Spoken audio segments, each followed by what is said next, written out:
responsabilités puisse appréhender la portée de la mission qui lui est dévolue.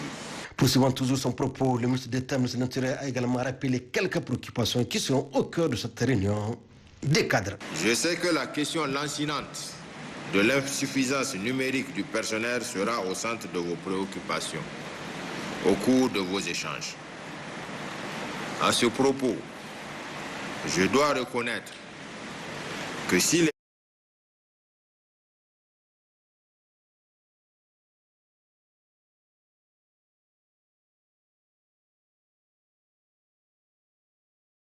forces de sécurité intérieure affichent une réelle montée en puissance par un recrutement conséquent ces dernières années, ce dont nous nous félicitons au demeurant, tel n'est pas le cas pour l'administration territoriale.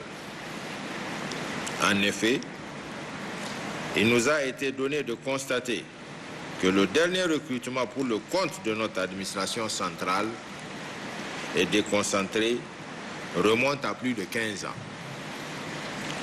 Tandis que, durant cette période, les effectifs d'agents expérimentés n'ont fait que décroître pour de multiples raisons, dont notamment les départs à la retraite et aussi la poursuite par certains agents d'autres opportunités en dehors de la fonction publique.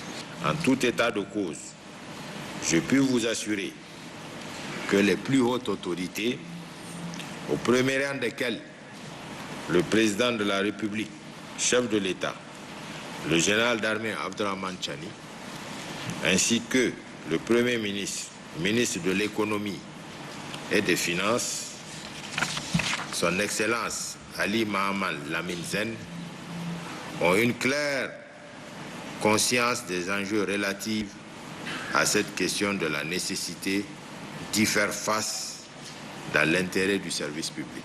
Durant 2 jours, les cadres du ministère de l'Intérieur passeront à revue plusieurs thématiques majeures, notamment l'organisation du ministère, les attributions des différentes structures, la discipline générale, ainsi que les défis